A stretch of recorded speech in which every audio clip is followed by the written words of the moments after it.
Hi,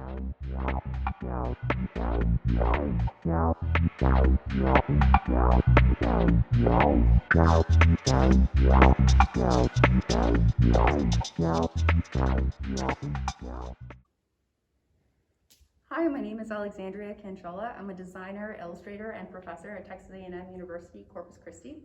And I'm standing here at my exhibition, A Type of Girl. I'm from the Rio Grande Valley, down in South Texas, and I came to Corpus Christi for an assistant professor job in the graphic design department. I've been here for about 2 years now. I studied at the University of Texas at Austin and at the University of Texas Rio Grande Valley, and so it's been really great kind of staying in academia and working here in Corpus Christi. How did I get into art? I can't say it's sort of like the normal path that you would hear from a lot of artists where they started creating when they were kids. It kind of took me a while to find art. I was drawn to design and visual journalism when I was in high school. Kind of saw myself working at a magazine or a newspaper, and started working in graphic design programs like the Creative Suite, Adobe InDesign. Went to college and kept studying visual journalism. And it wasn't really until I entered graduate school that I kind of started dabbling with art. Started painting with gouache. I had the opportunity to study abroad in Italy and see the Venice Biennale. And when I was there, I was really struck with all of the installation work that was happening, and it really inspired me to, make in that vein. And so I think, I've really only considered myself an artist for maybe the last 4 or 5 years, but it still feels pretty new to me. Oh, the Rizzo prints, I had the opportunity to go to an artist residency at Otis College of Art and Design, and I wanted to just see one of my gouache paintings like blown up really large and life size. So that's kind of where the idea started from. And then I just liked playing with this idea of kind of like mashing the image together, where you couldn't really like see anything. Everything was kind of separated, and you just see glimpses like pixels of an image. And so that's really what you see here, just sort of getting lost in color and texture. At the Venice Biennale, I think what struck me the most was just seeing so much of it, and this idea that artists could kind of create a world that you were transported to. And so I think that's a big part of what I do, or at least what I aim to do, is kind of take people away for a bit, kind of get them lost in this other world where they're curious about what it is they're looking at. So I can't really say that there was one piece in particular. I think it was just that I kept finding myself getting lost in those works and really wanted to create in that way. Well, this one's, I think it's pretty fun. I really enjoy it. I feel like people kind of get a kick out of it. I think it kind of plays with that sense of childhood nostalgia that someone has, where you start to feel like those little playhouses that you would maybe make when you were a kid. When I was a kid, I really loved making these dioramas that they would often ask you to do for class, and I would get really lost in all of those details. And so this, for me, is that, this idea that you see a cardboard piece and it's your imagination that allows you to really kind of get like, oh, that's a TV. I think that just makes the work a bit more interesting and impactful as you get kind of lost in work that is, your size. So the actual piece is about a woman's room. I made parts of this when I was in graduate school for another installation. I've been working on a story, and so this is that story from the other character's perspective, the woman in the story. This series of work, I call it The Neighbors, and it's about a book that I had been working on called Not That Tragic. And the plot is about this mailman who watches his neighbors from across the street, the same neighbors that he delivers mail to. And he's kind of found himself a bit frustrated with how disconnected they are. They don't say hello or really engage in any way, and so he decides he wants to do something about that. So he starts misdelivering their mail so that they'll have to interact with each other, and everything kind of goes awry. He can't seem to make things happen the way he wants. But the story kind of follows the characters from his perspective and what he thinks of them. So it's a series of gouache paintings, little mini gouache paintings that I did with some letterpress. I did all the handwriting and then got those made into polymer plates and pressed onto them. I think art can be really serious at times, and I think that's not always descriptive of life. I think life is serious, but it's also funny, and so I do try to, you know, inject some humor in my work when possible, when I feel it's appropriate. I think it just engages with the audience and makes the work feel a bit more relatable. You know, like maybe you've heard the story, you've thought these thoughts, and so I definitely feel like I've tried to come at this piece with that. Writing is a medium that I'm still interested in working in. It's a bit intimidating because it's, you know, very vulnerable. You feel like you're really opening yourself up to the reader, but it's an area I'd like to continue to explore. So I love words. As much as I love writing, I also just, you know, love letters. I love looking at words. I think this has something to do with my background in graphic design. And so when I was thinking about this piece, I had been laser cutting a lot of different materials. These words are laser cut out of wood. And so I had this huge piece before, and one of the things I like to do about my work is try to repurpose things when I can, and kind of like recycling, but giving it, you know, some type of new life. And so all of the words, again, were handwritten by me, and then I laser cut them out of wood and spray painted them with different colors. And I had just started my new position at the university, and like anyone starting a new job, it's a bit intimidating as you're kind of trying to figure out your place in this world. And I had a lot of thoughts. I felt nervous about sharing them, and so this is really a reflection of that piece. It's titled, "You Don't Want to Hear What I Have to Say." Some of that has to do with like literally feeling that way, like people don't want to hear what I have to say, and also thinking, you know, in my self-conscious, kind of doubting myself all the time, and trying to find the right words to use. And sometimes it just sort of feels like this big thought bubble where you can't get anything out. This piece, on the other hand, originally started, I wanted to see what gouache looked like on wood. And so this is a gouache paint on wood. I was working on this narrative in Not That Tragic, where the woman leaves the male character in the story, and so that's what we're seeing here. She's starting to just lug her things out. A few people who had saw the painting originally thought like, oh, was she just doing laundry or something? And so I kind of liked that, you know, it wasn't really clear to the viewer what the action was, what was happening, even though it was to me.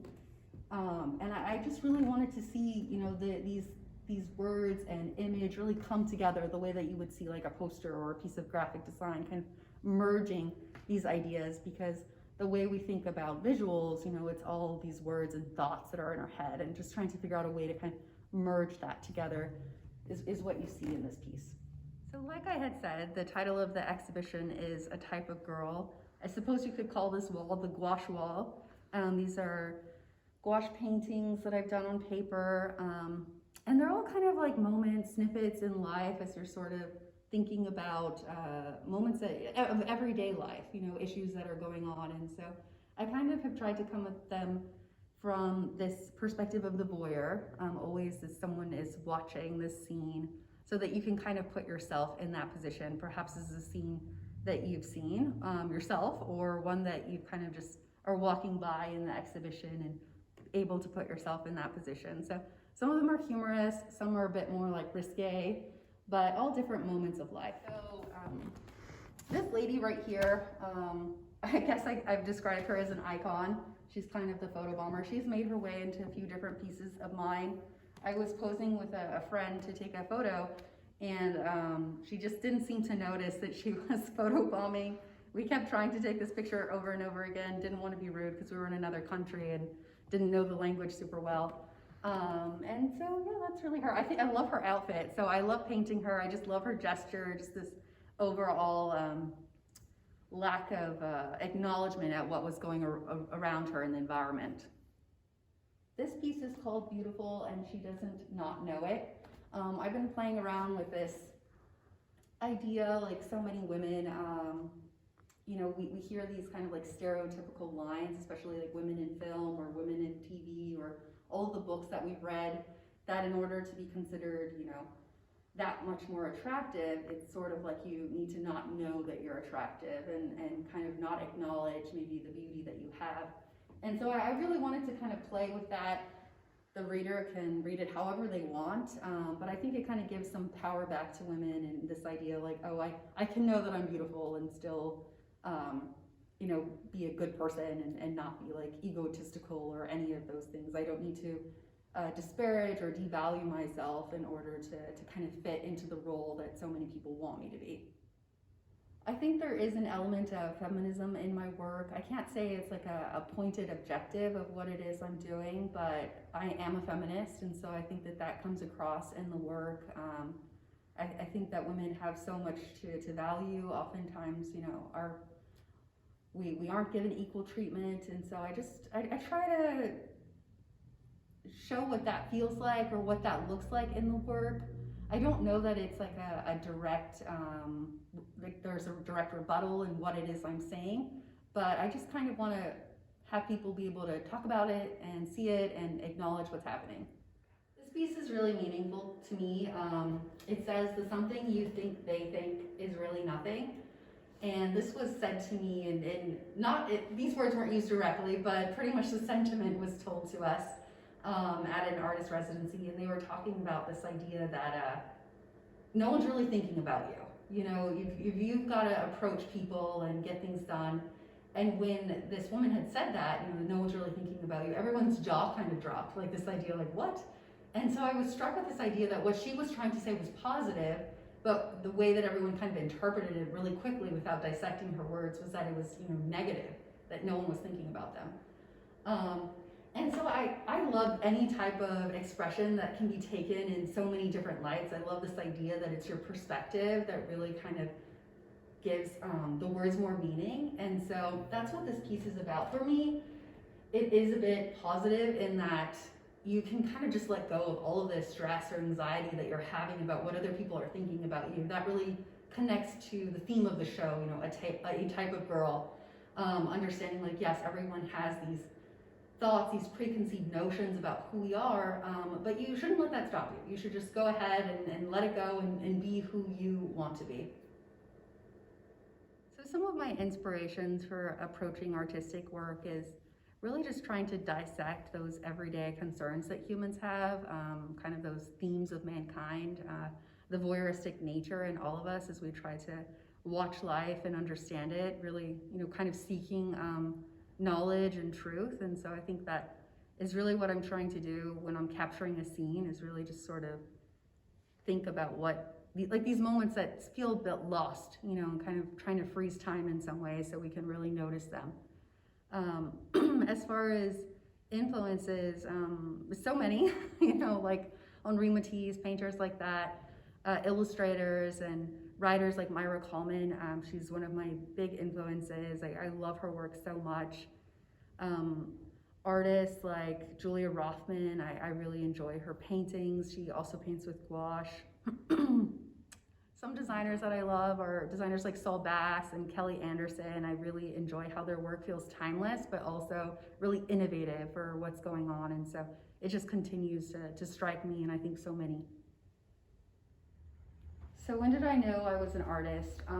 This is a term that still makes me a bit uncomfortable, I think because I really consider myself a designer, an illustrator, and an educator. I actually had a little disagreement with a friend, and she was like, "You're an artist." I was like, I don't feel like one. And I'm still kind of, learning to, associate myself with that term, especially the term like fine artist. And I think a lot of that has to do with, probably like cultural things, but I just want to make sure that my work feels purposeful and meaningful. And I think sometimes there are like misconstructions about what it is, art is hoping to do. Now in this wall that you see here, these are all peephole illustrations. They're little moments of life, like so many of the other gouache paintings you see. These I really enjoy. They're definitely about voyeurism. Originally they were in this wall structure that I had where people would there were little holes and people could look through them and then they would see the illustration. They were lit up inside. And so the idea of like really putting yourself in that position of seeking out, these moments and becoming that voyeur. Thank you for watching. I hope you've enjoyed seeing parts of the show of a type of girl here at Case-Based Contemporary. The show is fully online if you'd like to take a look at casebasedcontemporary.org. If not, feel free to stop by. We're here until March 19th. Thank you.